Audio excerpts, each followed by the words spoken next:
श्वेता राय की रचित क्या तुम भी मुझे तुम कहोगी। एक समय में एक साथ चलते हुए हम दोनों ने सीख लिया था भाव को व्यक्त करने का सुलभ सहज तरीका।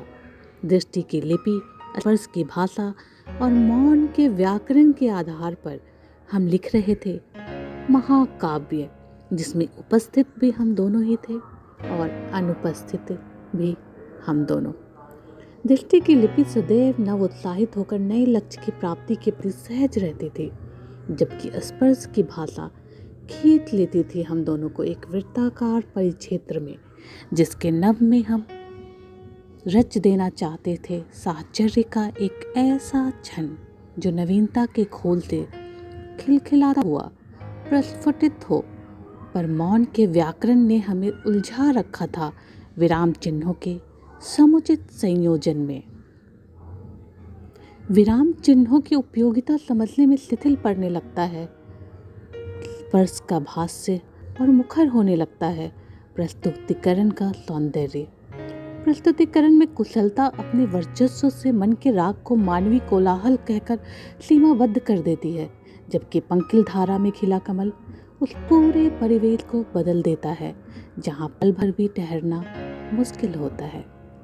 निरंतरता में भी नवीनता का सृजन समय के साथ एक युद्ध है और हम दोनों एक दूसरे के साथ समय के विरुद्ध बहुत ही समग्रता से युद्धरत थे। यह युद्ध हमें जीवित रहने का बोध कराता था। इस युद्ध ने हमारी भावनाओं को गतिशील बनाए रखा था। इस युद्ध से हम मन की भूमि पर प्रेम का शिविर डाले हुए थे। हम युद्धरत थे, पर सुकून ये था कि हम दोनों साथ थे। हम प्रेम के सानिध्य में थे। प्रत्याशाओं को हम पोषित कर रहे थे, पर मांगल्य का चारण गीत भी हम ही गुनगुना रहे थे। हम एक दूसरे से पूर्णतः परिचित थे, पर संबोधन की तटरेखा हमें एक दूसरे से विलग करती थी। हम कुछ क्लिष्ट प्रश्नों से जूझ रहे थे। तटरेखा लंबी होती जा रही थी। विराम चिन्ह हमारी स्पर्श की भाषा के मध्य अपनी उपस्थिति निश्चिंत कर चुक। दृष्टि की लिपि ने तभी रचा एक वाक्य, क्या मैं आपको तुम कह सकता हूँ? एक प्रश्न मात्र।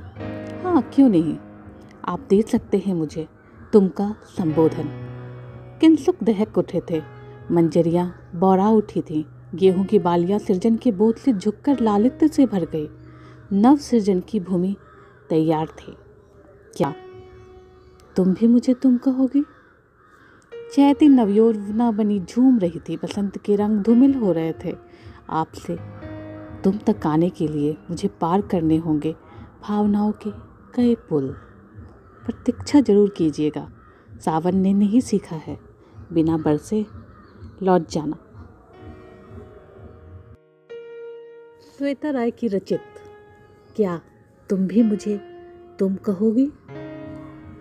एक समय में एक साथ चलते हुए हम दोनों ने सीख लिया था भाव को व्यक्त करने का सुलभ सहज तरीका। दृष्टि की लिपि, स्पर्श की भाषा और मौन के व्याकरण के आधार पर हम लिख रहे थे